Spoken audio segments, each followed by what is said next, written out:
রান্নাটা পুরোপুরি হয়ে গেছে। আলুটা কেটে দেখিয়ে দিচ্ছি। আলু পুরোপুরি সেদ্ধ হয়ে গেছে। বন্ধুরা, আপনারা সবাই কেমন আছেন? আজকে আমাদের রেসিপি দুধ ঝিঙে, খুবই পুরনো দিনের হারিয়ে যাওয়া একটি রেসিপি।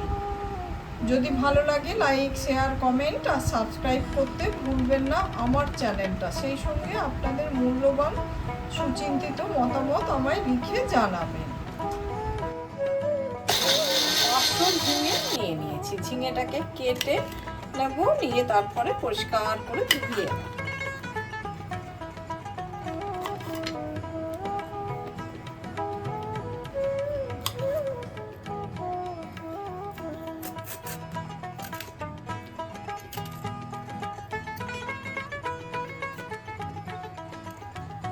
পোস্ত বাটা, 5 ফোড়ন, শুকনো লঙ্কা, আলু আর ঝিঙেটা আমরা রেডি করে নিলাম। সর্ষের তেল ঢেলে নিলাম। সর্ষের তেলটা আমাদের গরম হয়ে গেছে। আমি 5 ফোড়ন দিয়ে দিলাম, সেই সঙ্গে শুকনো লঙ্কা, একটা তেজপাতা দিয়ে দিচ্ছি।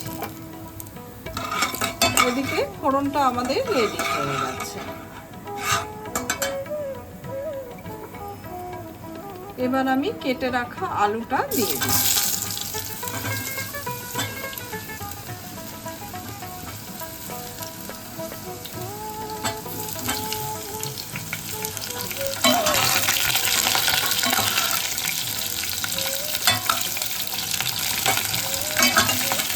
আলুটাকে কিন্তু ভালো করে ভাজতে হবে।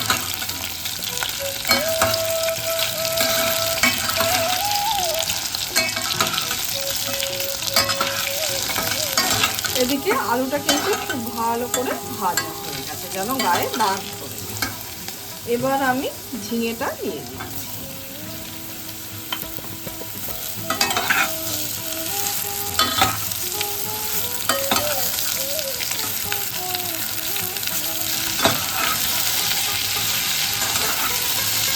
এদিকে ঝিঙে আর আলুটা খুব ভালো করে ভাজা হয়ে গেছে।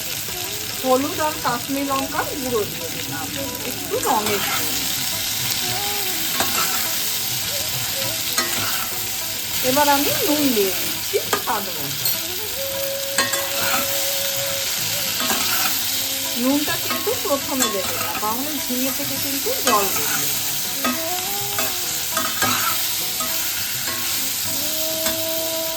এবার আমি বেটে রাখা পোস্তটা দিয়ে দিলাম।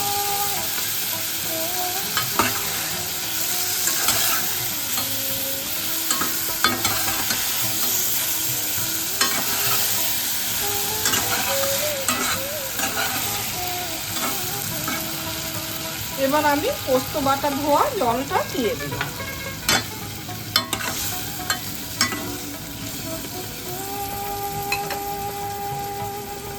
এবার আমি দুধটা দিয়ে দিচ্ছি।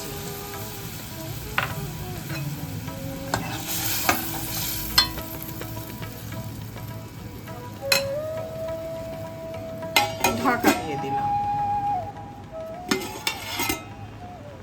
মাঝে ঢাকাটা খুলে একটু নাড়াচাড়া করে দিতে হবে, তা না হলে তলা কিন্তু জড়িয়ে যেতে পারে।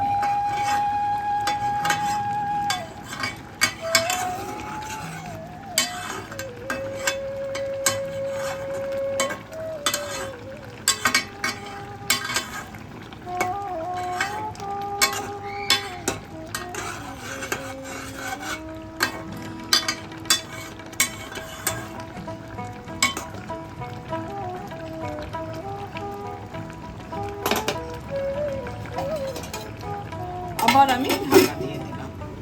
আরো 5 মিনিট হয়ে গেছে। এবার আমি ঢাকাটা খুলে দিলাম।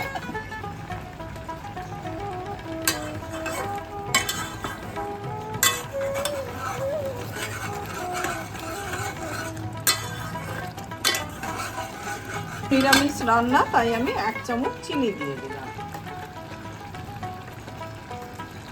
1 চামচ ঘি দিয়ে দিলাম, সেই সঙ্গে চেরা কাঁচা লঙ্কা।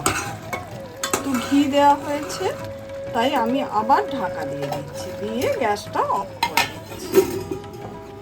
5 মিনিট বাদে আমি ফেরত আসছি। আরো 5 মিনিট হয়ে গেছে। এবার আমি ঢাকাটা খুলে দিলাম। রান্নাটা পুরোপুরি হয়ে গেছে। আলুটা কেটে দেখিয়ে দিচ্ছি। আলু পুরোপুরি সেদ্ধ হয়ে গেছে।